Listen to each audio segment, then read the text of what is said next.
Terima kasih sudah klik video ini. Tapi jangan lupa guys, klik tombol subscribe karena subscribe itu gratis. Dengan subscribe kamu support channel ini terus untuk upload hampir setiap hari. Ingat, subscribe itu gratis. Gak ada ruginya kamu klik tombol subscribe guys. Selamat menonton. Enjoy. Semuanya, selamat datang kembali di channel Kukulutus. Dan di video kali ini Kukulutus seperti biasanya akan mengulas alur cerita dari film-film yang merupakan requestan dari salah satu teman kita. Nah, kali ini dia tuh merequest salah satu film Korea yang berjudul Nice Sister in Law yang rilis pada tahun 2016. Oke lah, seperti apa cerita lengkapnya Wak? Tanpa berlila-lila, hayu atuh kita langsung aja bang berangkeun ke ceritanya Wak. Film ini diawali dengan diperlihatkannya seorang wanita bernama Jeong, yang mana pada saat itu ia tengah sarapan pagi bersama suami dan kedua mertuanya. Karena diceritakan Jeong dan suaminya yang bernama Yeonsu ini tinggal di rumah orang tuanya si Yeonsu. Di sini tiba-tiba saja Yeonsu mendadak kehilangan nafsu makannya setelah ayahnya mengatakan bahwa adiknya si Yeonsu yang bernama Minho dia akan tinggal bersama sementara waktu di rumah itu. Sementara itu, Jeong yang tahu bahwa hubungan Yeonsu dan adiknya tak begitu harmonis, ia pun langsung menenangkan suaminya itu di dalam kamar. Di sini, Yeonsu lalu mengatakan dengan raut wajah kesalnya, kalau adiknya yang masih pengangguran itu hanya akan menjadi beban di rumah itu. Untuk meredakan amarah sang suami, Jeong pun lalu mengalihkan pembicaraan dengan berkata bahwa hari itu adalah jadwal mereka untuk bercocok tanam. Tanpa pikir panjang, Yeonsu pun langsung mengiyakannya. Dan pada akhirnya mereka berdua pun bermantap-mantap. Wah. Keesokan paginya terlihat Jeong yang sedang mengantarkan suaminya ke depan yang akan segera berangkat bekerja. Setelah itu Jeong pun lalu melanjutkan pekerjaannya sebagai ibu rumah tangga. Mulai dari mencuci baju, gegero, hingga membersih rumah.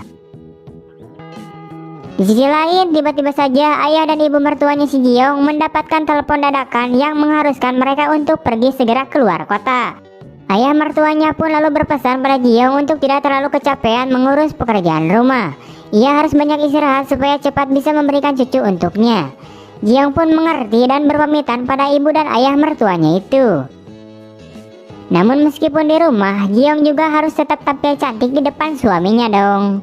Nah, makanya itu dia pun gemar sekali untuk berdandan.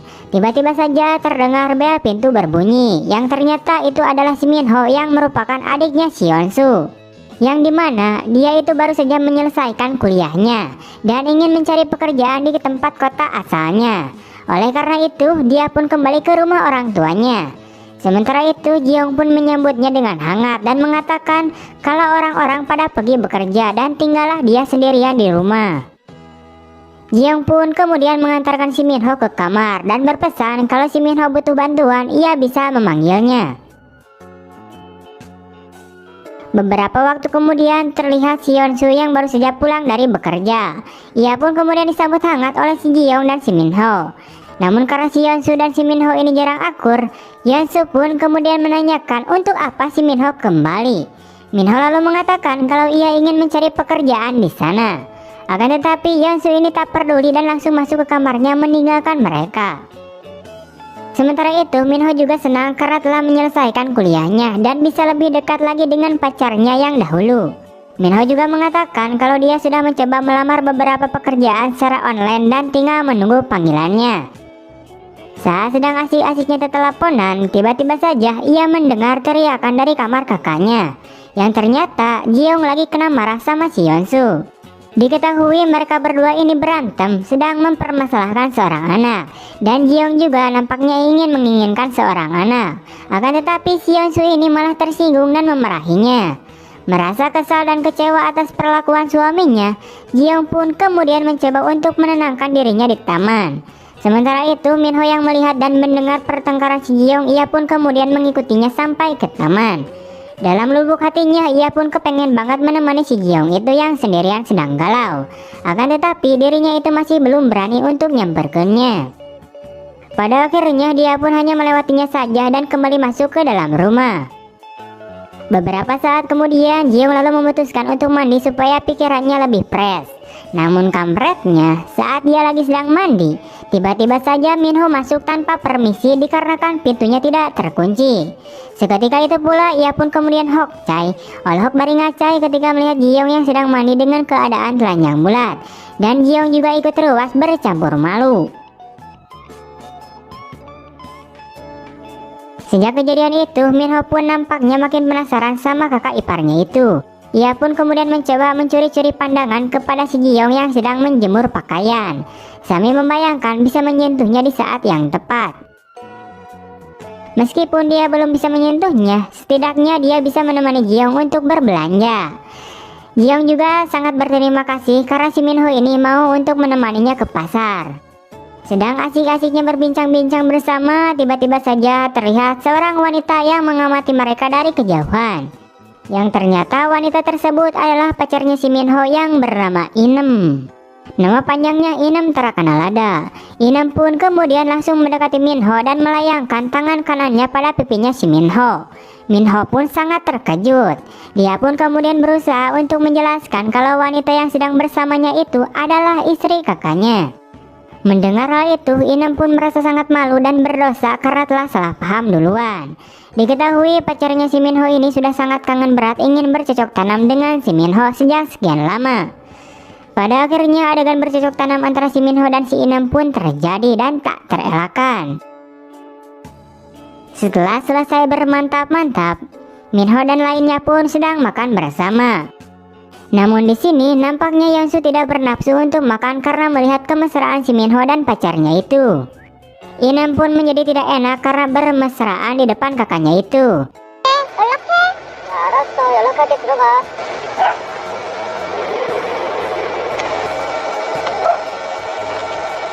Saat berada di kamar, Jiung dan Yeonsu pun lagi-lagi marahan mempermasalahkan hal-hal yang tidak penting.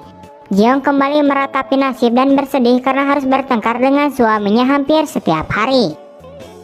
Saking jengkelnya, Yeonsu pun akhirnya pergi keluar dan minggat dulu dari rumah itu. Sementara itu, Minho yang kebetulan ada di luar, ia pun lalu menyapa si Yeonsu yang sedang kalut. Minho yang mengetahui bahwa kakaknya pasti lagi bertengkar dengan si Jiung, dia pun kemudian memberanikan diri untuk mendekati si Jiung yang sedang menangis. Minho pun berusaha untuk menenangkan kakak iparnya itu. Karena tak bisa menahan imannya, Minho pun secara perlahan-lahan mencium si Jiung. Akan tetapi Jiung melepaskan ciuman si Minho dan segera pergi ke kamarnya. Sementara itu Minho pun nampaknya masih ingin berjuang untuk mendapatkan apem tembemnya si kakak iparnya itu. Ia pun masuk ke kamar kakaknya itu dan langsung menggerpak kakak iparnya itu. Dan pada akhirnya Jiung pun pasrah digerayami oleh si Minho. Namun apesnya baru saja main beberapa menit, tiba-tiba saja ibu dan ayah mertuanya terlihat sudah pulang ke rumah dan memanggil-manggil si Jiung.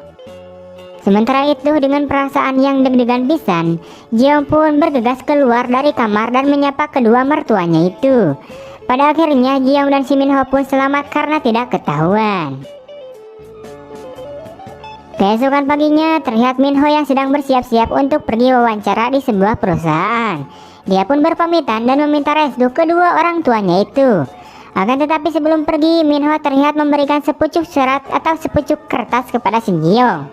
Yang ternyata kertas tersebut berisikan permohonan maaf si Minho kepada si Jiung karena ia sudah lancang bercinta dengannya. Dikarenakan si Minho ini sudah menyukai si Jiung saat pertama kali melihatnya. Dan di malam harinya pun mereka berdua pun kemudian bercocok tanam kembali di toilet saat si Yeonsu tidak ada. Sejak kejadian itu, Jiung pun menjadi semangat dan bergairah.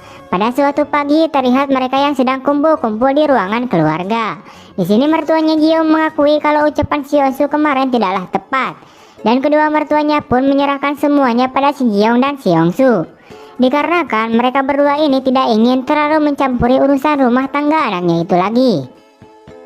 Sementara itu Yeonsu pun terlihat sudah pulang kembali ke rumah. Dan tampaknya dia merasa sangat baikan dan juga sadar bahwa tindakannya akhir-akhir ini membuat sedih istrinya.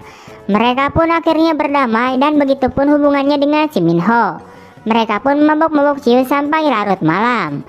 Singkatnya, saat Yeonsu sudah tepar duluan, si Minho dan si Jiung ini pun mencari-cari kesempatan untuk bisa bercocok tanam di situ.